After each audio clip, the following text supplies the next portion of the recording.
मेरे बच्चे, आज तुम्हारा शत्रु मेरे दर पे आया था। आज वो मुझसे ये प्रार्थना करने आया था कि माता, इस व्यक्ति ने मेरे साथ बहुत बुरा किया है, कृपा करके उसे सजा दो। आप अपनी शक्तियों का प्रयोग करो उसे बर्बाद करने के लिए। मेरे बच्चे, वही व्यक्ति है जिसे तुम बहुत लंबे अरसे से जानते हो, एक समय पे तुम्हारा बहुत करीबी था। हाँ, कुछ सालों से तुम्हारी उसकी बात नहीं हो रही है, तुम दोनों के रिश्ते खराब हो गए हैं, पर वो तुम्हारे सामने ऐसा दिखावा करता है और वो इस संसार के सामने इतना दिखावा करता है जैसे वो कितना सुलझा हुआ व्यक्ति है और वो कितना शांत स्वभाव का व्यक्ति है। वो तो जैसे कभी किसी के साथ बुरा कर ही नहीं सकता। अगर तुम उसकी सच्चाई किसी को बताने जाओ तो लोग यही कहेंगे कि तुम झूठ कह रहे हो। और वो मेरे दर पे भी वैसा ही बन के आया था जैसा वो इस समाज को दिखा रहा है। जो मुखौटा उसने इस समाज के सामने पहन रखा है, वही मुखौटा पहनकर आज वो मेरे दर पे आया था, मेरे ही बच्चे को बर्बाद करने की विनती मांगने। मेरे बच्चे, उसे ये नहीं पता है, मैं अपने भक्तों का मन देखती हूँ, मैं उनके भीतर बसी हुई हूँ। वो क्या सोचते हैं, कब क्या चाहते हैं, मुझे सब पता होता है। कोई लाख मुखौटा पहन ले, वो मुझसे अपनी सच्चाई नहीं जो पा सकता है। मेरे बच्चे, उसने तुम्हारे साथ बहुत बुरा किया, तुम्हारे जीवन पे पूरी तरह से नियंत्रण बना लिया, तुमसे अपने स्वार्थ के हिसाब से काम करवाए और जब उसका स्वार्थ खत्म हुआ तो तुम्हें बीच मझधार में छोड़ कर चला गया। पर वो जमाने के सामने ऐसा दिखा रहा है जैसे उसके साथ कितना बुरा हुआ हो। वो मेरे सामने रोक कर ये कह रहा था कि माता, इस व्यक्ति ने मेरे साथ बहुत बुरा किया है, मैं आपकी पूजा करूँगा, मैं आपके भंडारे लगवाऊंगा, मैं आपके लिए सब कुछ करूँगा।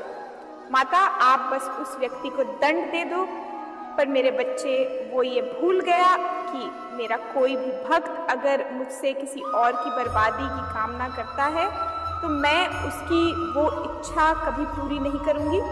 मुझे पता है तुम्हारा हृदय बहुत कोमल है, मुझे पता है कि तुमने निस्वार्थ मन से उसके लिए क्या, तुमने समाज के लिए बहुत कुछ किया है।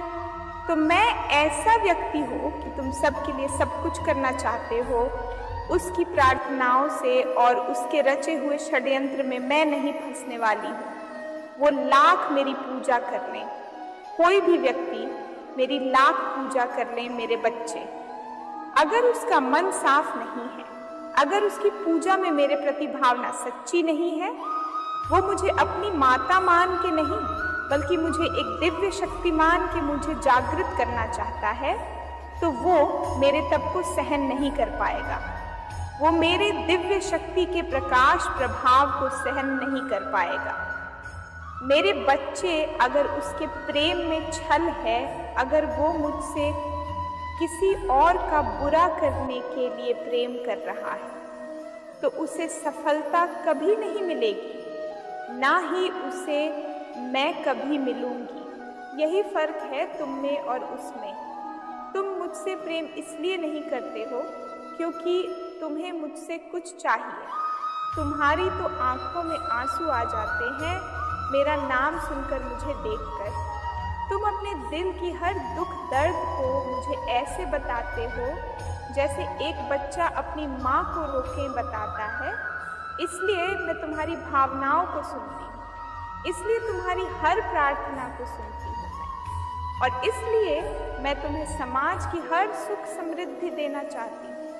इसलिए मैं तुम्हारे परिवार की रक्षा करती हूँ, मेरे बच्चे, क्योंकि तुम मुझे अपनी माता मानते हो और वो मुझसे मेरे ही बच्चे को बर्बाद करने की प्रार्थना कर रहा है और उसे ये लग रहा है कि वो उसमें सफल हो जाएगा। ये उसकी बहुत बड़ी गलतफहमी है। वो मेरी क्या किसी भी शक्ति को जागृत कर ले, कभी तुम्हें हानि नहीं पहुंचा पाएगा। वो तुम्हें रुला सकता है पर तुम्हें बर्बाद नहीं कर सकता है, वो तुम्हें नीचे नहीं गिरा सकता है, क्योंकि तुम मेरी को गोद में लेटे हुए हो। तुम कभी नीचे गिरोगे ही नहीं। उसे ये पता ही नहीं है कि माता और बालक का रिश्ता कैसा होता है। वो तो हर रिश्ते में छल करता है, हर रिश्ते में सौदा देख रहा है। जैसा उसने तुम्हारे साथ किया, ये समाज उसकी सच्चाई नहीं जानता होगा। वो इस दुनिया के सामने मुखौटा पहन लेगा, अच्छा बन जाएगा और तुम्हें बुरा दिखा देगा। पर वो मेरे सामने वो ऐसा नहीं कर सकता है। मेरे बच्चे, तुम्हें डरने की, तुम्हें उसके बारे में सोचने की भी ज़रूरत नहीं है। मैं तो उस व्यक्ति को यही देखकर सोचती हूँ कि क्या सच में मेरा बच्चा इस व्यक्ति के बारे में सोचकर इतना रो रहा है, इसके दिए कष्ट को देखकर इतना रो रहा है। नहीं, मेरे बच्चे वो बहुत तुच्छ इंसान है, वो किसी का नहीं है। उसके लिए रो मत। उसने सिर्फ तुम्हारे साथ छल नहीं किया है, वो तो है ही ऐसा व्यक्ति, उसकी प्रवृत्ति ही ऐसी है। वो तो अपने माता पिता के साथ भी छल करता है। तुम तो फिर भी बहुत दूर के लगते हो उसके। ऐसे व्यक्ति के लिए तुम क्यों रो रहे हो? ऐसे व्यक्ति का किया हुआ छल तुम याद ही क्यों कर रहे हो? अपने ऊपर गर्व करो। तुमने उस जैसे व्यक्ति के लिए भी इतना अच्छा किया, इतना अच्छा सोचा। तुम्हें एक बार खुद सोचो, क्या उसमें कुछ भी ऐसा था जो तुम उसके साथ रहो, जो तुम उसके लिए इतना त्याग करो जो तुमने किया? उसको थोड़ा एहसास भी नहीं है कि तुमने उसके लिए क्या क्या किया और बदले में उसने तुम्हें क्या दिया। वो तो आज भी इसी घमंड में जी रहा है कि वो बहुत अच्छा इंसान है। तो ऐसे इंसान को उसके भ्रम में जीने दो। मेरे बच्चे, बहुत जल्द उसके भ्रम का गुब्बारा फूट जाएगा और फिर उसे जो पछतावा होगा तब तक बहुत देर हो चुकी होगी। मुझे तो तुम पर गर्व हुआ जब वो मेरे द्वार पे आया, तो तुम भी खुद पर गर्व करो कि दुनिया लाख बुराई है मेरे बच्चे पर, तुमने खुद को नहीं बदला। मेरे बच्चे, तुम बहुत लंबे अरसे से मेरी भक्ति कर रहे हो। मेरी पूजा पाठ करके तुमने बहुत शक्तियाँ हासिल की हैं जिनका अंदाज़ा भी नहीं है तुम्हें। उनका एहसास तुम्हें वक्त वक्त पे होता ज़रूर होगा, और जब तुम्हें वह एहसास हो रहा है तो तुम डर जा रहे हो। जब तुम्हें ऐसे स्वप्न दिख रहे हैं तो तुम डर जा रहे हो। तुम्हें डरने की ज़रूरत नहीं है मेरे बच्चे। तुम्हारी अंतरात्मा तुम्हें कुछ बता रही है। तुम्हारी अंतरात्मा आप जागृत हो रही है। वो आने वाली मुश्किलों से पहले ही तुम्हें चेतावनी दे रही है, जिससे तुम्हें घबराना नहीं, जिससे तुम्हें भयभीत नहीं होना है, बल्कि तुम्हें उस आवाज़ को सुनना है और फिर तुम्हें उस हिसाब से निर्णय लेना है। तुम्हें सावधान करने के लिए ही वो संकेत दिए जा रहे हैं तुम तो उनसे भयभीत हो जा रहे हो मेरे बच्चे। उनको ध्यान से सुनो, उनको अपनाओ। तुमने वो शक्तियाँ कमाई है, तुमने वो शक्तियाँ खुद अपने भीतर जागृत की है। उनसे भयभीत मत हो मेरे बच्चे। तुम लाख कोशिश करते हो, मेरी पूजा पाठ के बाद भी तुम्हारे अंदर एक नकारात्मक ऊर्जा रह जाती है। नकारात्मक ऊर्जा इस बात की कि तुम सोचते बहुत अधिक हो। हर चीज़ में तुम सोचने लगते हो। हर बात में कोई व्यक्ति तुम्हें कुछ दे दे, कोई व्यक्ति तुमसे अच्छे से बात करे तो तुम ये सोचने लगते हो कि इसमें इसका क्या स्वार्थ है, ये मुझसे ऐसा क्यों कह रहा है, कोई कुछ मुझसे चाहता ज़रूर होगा, तभी तो ये ऐसा मेरे साथ कर रहा है। तुम बहुत सोचते हो और कहीं ना कहीं अतीत का बीता दुख भी है तुम्हारे भीतर, जो तुम्हारे अंदर एक नकारात्मकता को फैला रहा। मेरे बच्चे, धीरे धीरे तुम्हारा शरीर एक बीमारी को उत्पन्न कर रहा है। तुम्हारे परिवार में भी कोई है जो बीमार रहता है। तुम्हारे परिवार में आए दिन किसी न किसी को कोई न कोई बीमारी रहती ही है। एक ठीक होता है तो दूसरा बीमार हो जाता है, दूसरा ठीक होता है तो तीसरा बीमार हो जाता है। यह तो लगा हुआ है तुम्हारे परिवार में, पता नहीं कब से। इसके लिए ज़रूरत ये है कि तुम अपने घर की सफाई करो।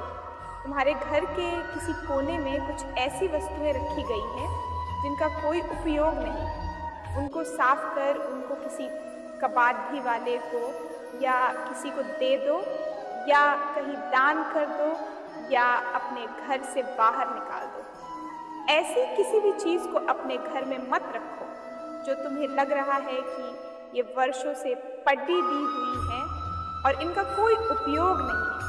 वह चीज़ें पर है ऊर्जा प्रकट कर रही हैं तुम्हारे परिवार में, तुम्हारे घर के भीतर।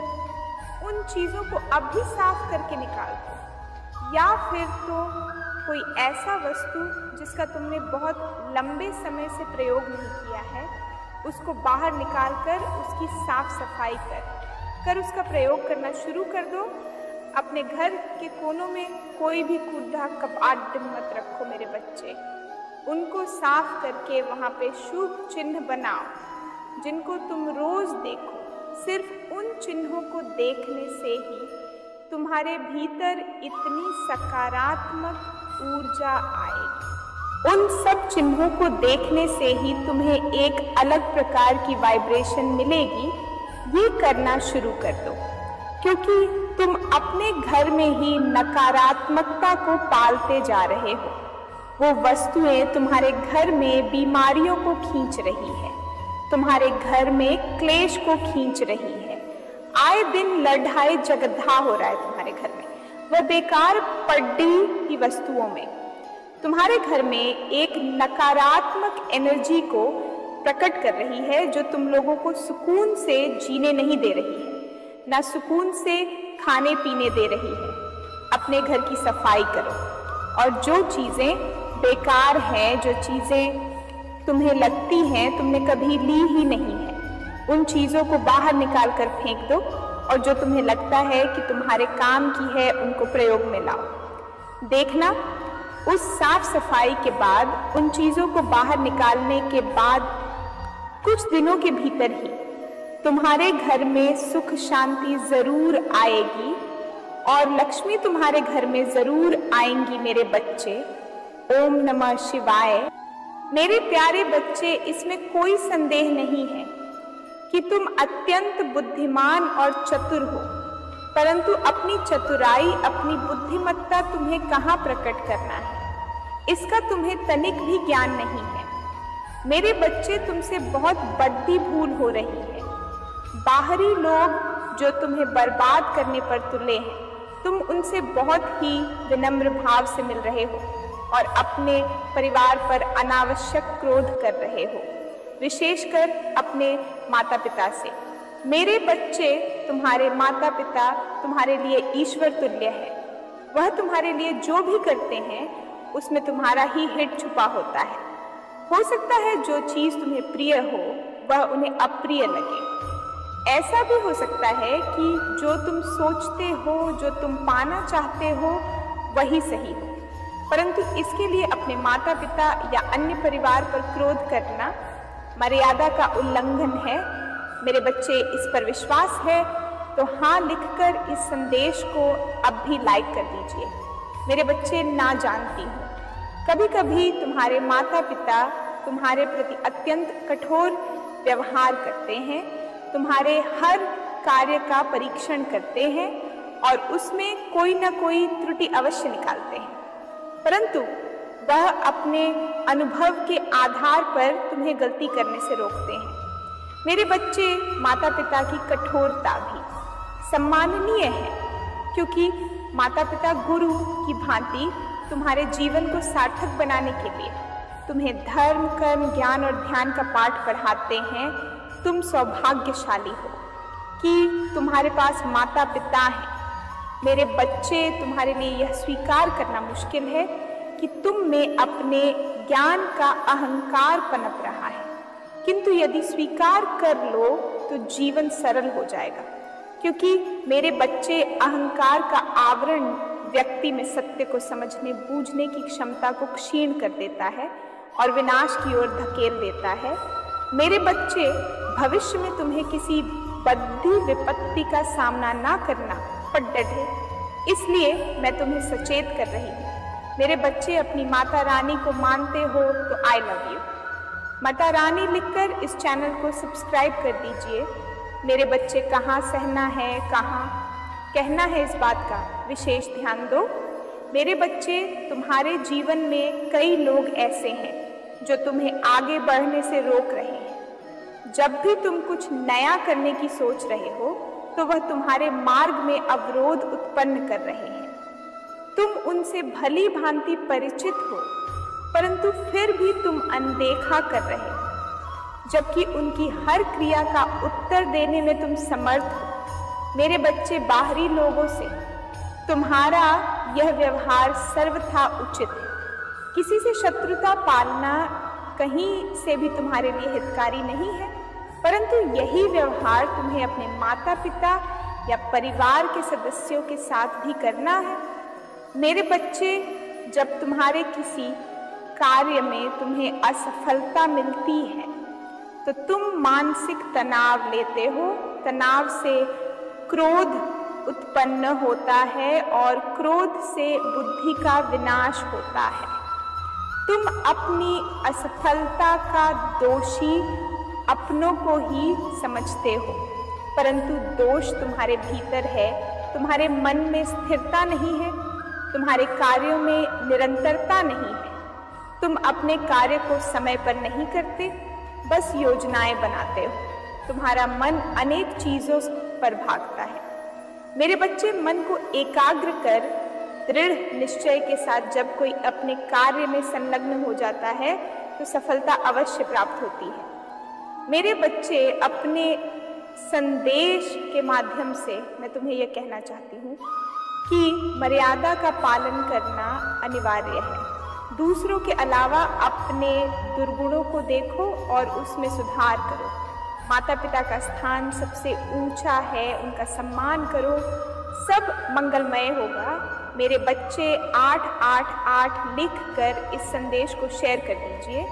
मेरे बच्चे, मैं जानती हूँ कि तुम्हारे जीवन में किस चीज़ की कमी है, तुम किस चीज़ के लिए मेहनत कर रहे हो और किस चीज़ पर ध्यान नहीं दे रहे हो। मेरे बच्चे, तुम अपनी ज़रूरतों के लिए कार्य कर रहे हो, अपनी इच्छाओं को पूर्ण करने का प्रयास कर रहे हो, किंतु तुम कुछ कार्य ऐसे भी कर रहे हो जिस पर तुम्हें ध्यान देने की आवश्यकता नहीं। मेरे बच्चे, मुझे झांक, तुम्हारा भरोसा संसार से उठ गया है, क्योंकि तुम्हें अपनों से, परायों से और हर उस इंसान से दुख मिला है जिसे तुमने बहुत प्यार दिया है। किंतु मेरे बच्चे, इसमें किसी का कोई दोष नहीं। हर कोई मेरे आदेश का पालन कर रहा है। मेरे बच्चे, कोई भी मेरी दृष्टि से छुपा नहीं है। मैं सबकी प्रतिक्रियाओं को देख रही हूँ। मेरे बच्चे, तुम्हें